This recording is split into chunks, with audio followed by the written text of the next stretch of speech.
जय हिंद फ्रेंड्स, स्वागत है आपका एक और नए वीडियो में। तो आज की इस वीडियो में हम बात करेंगे टारगेट 19 प्लस के इस सीरीज में। आज हम हिंदी क्लास 10th के संस्कृत के महत्वपूर्ण प्रश्नों के बारे में चर्चा करेंगे इस वीडियो में। तो संस्कृत के 4 प्रश्न आपके एग्जाम पेपर में आते हैं और 2 क्वेश्चन आपको करना रहता है। 4 नंबर का पूछा जाता है, प्रत्येक प्रश्न 2 अंक का होता है। तो आज की इस वीडियो में हम बात करेंगे टॉप 15 मोस्ट इंपॉर्टेंट संस्कृत के क्वेश्चनों की, जिसे आप तैयार कर लेते हैं तो आपको एग्जाम में आसानी से वो क्वेश्चन दिखेंगे और आप आसानी से उन्हें कर लेंगे। 100% आप इन्हीं क्वेश्चनों में से वहाँ पाएंगे। नहीं आया तो आप एग्जाम देकर आइएगा, हमारी वीडियो देख लीजिएगा। नहीं आएगा तो मुझे कमेंट में बताना कि सर आपने बताया था और एग्जाम में वो क्वेश्चन नहीं आए। यदि आप इन क्वेश्चनों को अच्छी तरीके से तैयार कर लेते हैं तो आप ये 4 नंबर आसानी से पा जाएंगे।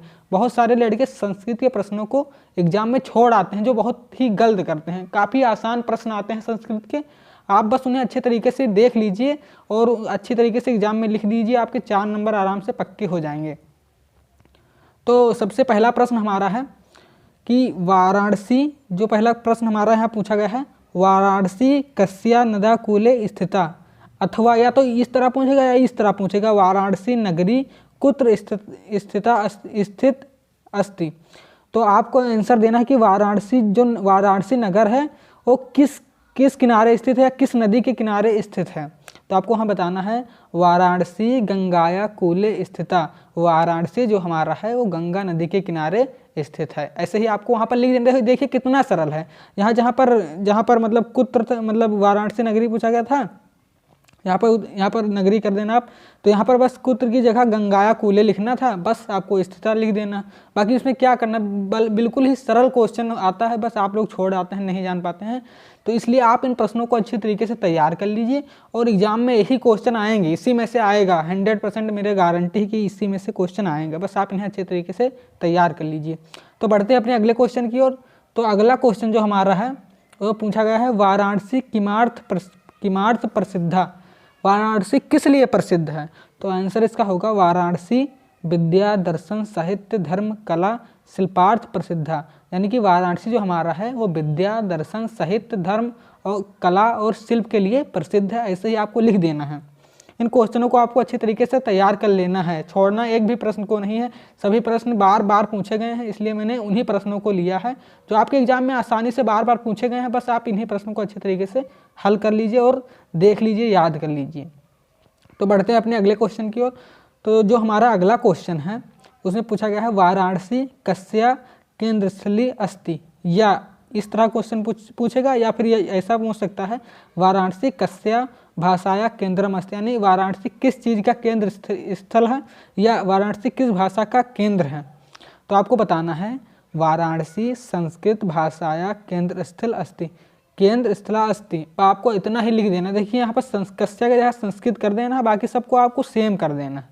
तो आपको ये ध्यान रखना है बस। बहुत ही सरल प्रश्न आते हैं, आपको अच्छी तरीके से कर लेना है बस। बढ़ते अपने अगले क्वेश्चन की ओर। तो अगला क्वेश्चन हमारा है, वाराणसी केस संगम स्थली अस्ति, वाराणसी मतलब किन चीज़ों की संगम स्थली है। तो आपको बताना है उत्तर में, ऐसे ही आपको लिखना है, साफ साफ लिखना है, वाराणसी विविध धर्मणाम संगम स्थली अस्ति, यानी वाराणसी जो हमारा है वो विभिन्न धर्मों की संगम स्थली है। आपको इसे बता देना है, ठीक। तो बढ़ते हैं अपने अगले क्वेश्चन की ओर। तो अगला क्वेश्चन हमारा है, अगला क्वेश्चन हमारा है, कुत्र मरण मंगलम भवति, यानी कहाँ मरना मंगल माना जाता है, शुभ माना जाता है। तो आपको बताना है वाराणस्या मरण मंगलम भवति, ऐसे ही आपको लिख देना है। कहाँ पर मरना शुभ माना जाता है, वाराणसी में मरना यानी कि शुभ माना जाता है हमारे ग्रंथों में। आपको ऐसे ही लिख देना है। अब बढ़ते हैं अपने अगले क्वेश्चन की ओर। तो अगला क्वेश्चन हमारा है, अलछेंद्र का असीत। तो आपको बताना है अलछेंद्र यवनराज असीत। देखिए ऐसे ही कर देना है, का की जगह आपको लिख देना है यवनराज, बस। बाकी आपको कुछ भी नहीं करना। देखिए आप कितने सरल प्रश्न हैं, आप लोग छोड़ आते हैं। बस आप इन क्वेश्चनों को अच्छे तरीके से लिख कर तैयार कर लीजिए बस। बढ़ते हैं अपने अगले क्वेश्चन की ओर। तो अगला क्वेश्चन हमारा है, वीर केन पूज्यते, यानी वीर क्या पूज्यते हैं। तो वीर वीरेण पूज्यते। ये क्वेश्चन तो बार बार पूछा, ये तो 100% आएगा, बस आप देख लीजिएगा अच्छे तरीके से। बढ़ते हैं अपने अगले क्वेश्चन की ओर। तो अगला क्वेश्चन हमारा है, जो हमारा अगला क्वेश्चन है, अगला क्वेश्चन पूछा गया है, पुरुराज केन सह युद्धम अकरोत। पुरुराज केन सह युद्धम अकरोत, तो इसका आंसर हो जाएगा उत्तर हमारा पुरुराज अलछेंद्रेण सह युद्धम अकरोत। आपको लिख देना अकरोत है या अकरोस नहीं, अकरोत, ठीक है, अकरोत। बढ़ते हैं अपने अगले क्वेश्चन की ओर। तो हमारा अगला प्रश्न है क्वेश्चन नंबर 9, पदेन बिना कीम दूर यति। पदेन बिना कीम दूर यति, तो इसका आंसर आप लिखेंगे पदेन बिना पत्र दूर यति। पदेन बिना पत्र दूर यति, ऐसे ही आपको आंसर लिख देना है। बढ़ते अपने 10वें क्वेश्चन की ओर। तो 10वां क्वेश्चन हमारा है ज्ञान कुत्र संभवति, यानी ज्ञान से क्या क्या संभव है। तो ज्ञानम सर्वत्र संभवति, यानी ज्ञान से आप हर चीज को पा सकते हैं। ज्ञान एक ऐसा चीज है जिससे आप समस्त चीजों को हासिल कर सकते हैं। बढ़ते हैं अपने अगले क्वेश्चन की ओर। तो अगला क्वेश्चन हमारा है चंद्रशेखर का असीत। चंद्रशेखर क्या थे, क्या है, तो बताना है आपको चंद्रशेखर एक प्रसिद्ध क्रांतिकारी देशभक्ता असीत। चंद्रशेखर एक प्रसिद्ध क्रांतिकारी देशभक्त हैं, आपको ऐसे ही बता देना है। ये भी क्वेश्चन बहुत बार पूछा गया, आपको अच्छी तरीके से तैयार कर लेना है। बढ़ते हैं अपने अगले क्वेश्चन की ओर। तो अगला क्वेश्चन हमारा क्वेश्चन नंबर 12 है भारतीय संस्कृति मूल किम अस्ति। तो आपको बताना है विश्वास्य स्त्रष्टा ईश्वरः एकः एवं असीत इति भारतीय संस्कृतं मूलम असीत। आपको ऐसे ही बता देना है, ठीक है, आपको अच्छे तरीके से लिख लेना है अपनी कॉपी में।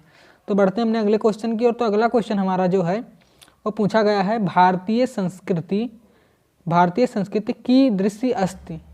तो आपको बताना भारतीय संस्कृति सदा गतिशीला वर्तते, ऐसे ही आपको लिख देना है और तैयार कर लेना। बहुत छोटे छोटे क्वेश्चन हैं, बस दिमाग में आपको बैठा लेना है।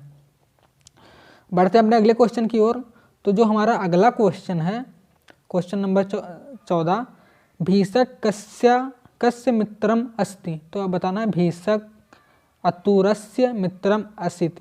भीषक अतुरस्य मित्रम आसीत, ऐसे ही आपको लिख देना है, एकदम ऐसे ही आपको वहाँ पर डालना है। जब क्वेश्चन जिस नंबर का पूछा जाएगा लिख देना प्रश्न नंबर 14 उत्तर, ऐसे ही आपको वहाँ पर लिख देना कॉपी में अपने, बस आगे आंसर लिख देना सीधा। आपको प्रश्न नहीं उतारना है, टाइम नहीं आपको गंवाना है, क्योंकि टाइम जितना आप बचाएंगे उतना ही अच्छा आपको एग्जाम में होगा। क्योंकि 3 घंटा 15 मिनट का पेपर होता है, पर आपको मिलता है टाइम पेपर हल करने के लिए, इसलिए आप अपने समय को वहाँ पर ख़राब ना करें, जितना जल्दी हो सके अच्छे तरीके से अपने समय को मैनेज करें। तो बढ़ते हैं अगले क्वेश्चन की ओर। तो जो हमारा अगला क्वेश्चन है क्वेश्चन नंबर 15, वतात शीघ्रतर किम अस्ति।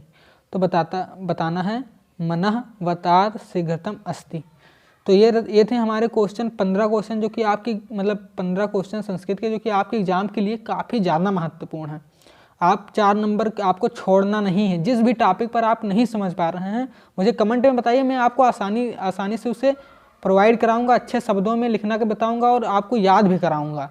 बस आप मेरा साथ दीजिए। आपको बस एक ही कार्य करना है, बस आप इस चैनल को सब्सक्राइब कर लीजिए और वीडियो को लाइक कर लीजिए। अपनी राय हमें कमेंट में ज़रूर बता दीजिए कि सर आप कैसा पढ़ाते हैं। बस तो आशा करता हूँ कि आपको यह वीडियो पसंद आई होगी। वीडियो पसंद आए तो वीडियो को लाइक करिए और चैनल पर नए हो तो चैनल को सब्सक्राइब जरूर से ज़रूर कर लीजिए।